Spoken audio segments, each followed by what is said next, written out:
Olá! A economia brasileira, desde a maxi-desvalorização do real em 1999, vem adotando um novo sistema de políticas econômicas.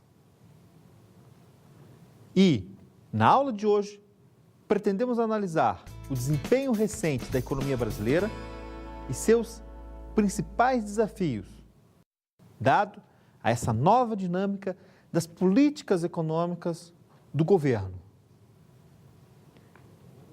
E com isso, iniciaremos essa aula de hoje com um estudo um pouco mais detalhado do regime de metas de inflação.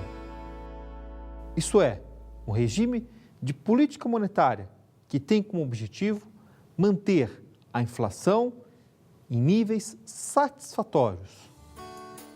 A estabilidade dos preços alcançadas no plano real, com a adoção do regime de câmbio fixo, a chamada âncora cambial, foi ameaçada com a maxi-desvalorização cambial em 1999. E com o intuito de manter a inflação estável, o governo decide adotar um novo regime político-monetário, o regime de metas de inflação.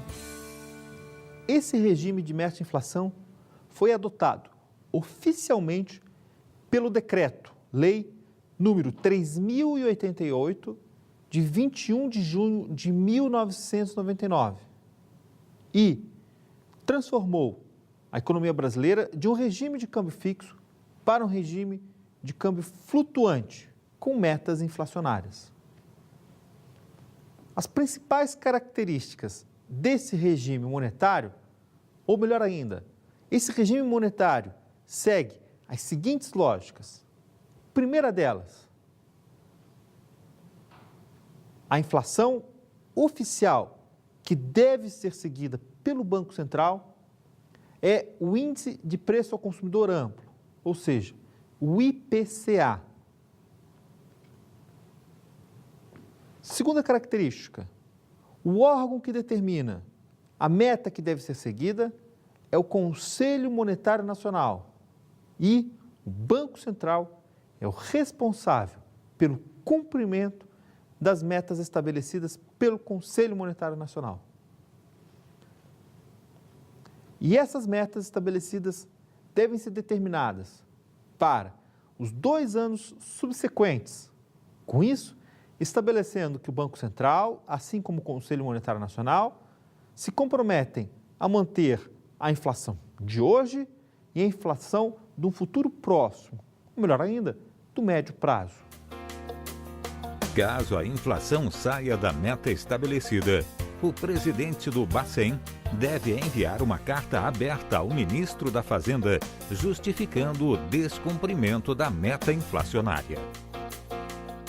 Então, no caso do regime de metas de inflação adotado para a economia brasileira, cabe deixar bem claro, o Conselho Monetário Nacional determina a meta a ser seguida, ou seja, é a instituição normativa, ele determina a norma. O Brasil deve seguir uma meta de inflação X, por exemplo, 4,5%, 5,5%, é ele que determina. E o Banco Central do Brasil, por sua vez, é o órgão executor, isso é, ele tem que fazer cumprir a meta estabelecida pelo Conselho Monetário Nacional. Com isso, esses principais órgãos do Sistema Financeiro Nacional, eles se dividem na questão normativa e na questão executiva do Banco Central. E o Banco Central realmente tem que se subordinar, ou seja, tem que se reportar às questões determinadas pelo Conselho Monetário. E com isso, o Banco Central do Brasil, ele tem, de certa forma, uma grande liberdade na utilização dos seus instrumentos de política monetária.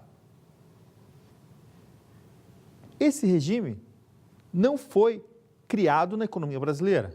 De certa forma, ele foi adaptado para a economia nacional. Entretanto, cabe deixar claro que esse sistema, ou seja, esse modus operandi da política monetária e dessas principais instituições, elas foram desenvolvidas em outros países inicialmente, implementadas tanto em países desenvolvidos como em países em desenvolvimento. No caso dos países desenvolvidos, cabe destacar o seu grande precursor, que adotou o regime de meta de inflação em 1989, que é o caso da Nova Zelândia, seguido pelo Canadá, Reino Unido e pela Austrália. No caso dos países em desenvolvimento, os emergentes, nós temos alguns casos interessantes de serem observados.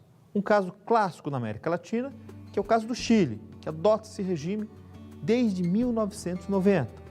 Além do mais, podemos analisar a adoção desse regime em países como México, República Tcheca, Polônia, Colômbia, África do Sul e o próprio Brasil.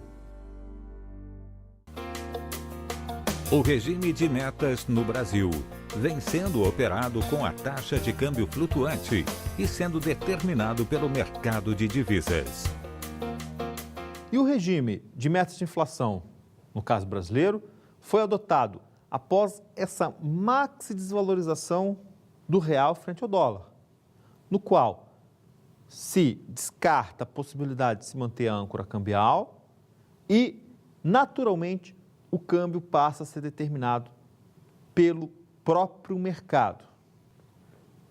E, como vocês podem observar, já a partir de 99, a economia brasileira apresenta um câmbio com tendência de alta, flutuando, é lógico, né? Regime de câmbio flutuante com essa tendência de alta.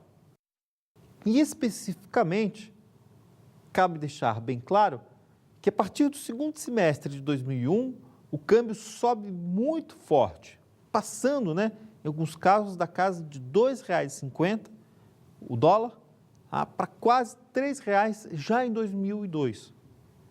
E realmente, a partir de 2002, com a crise externa que a gente vai analisar, que é a crise da Argentina, e a possibilidade de um governo popular, no caso do Lula, assumir o poder da presidência da República, jogam o câmbio lá para cima.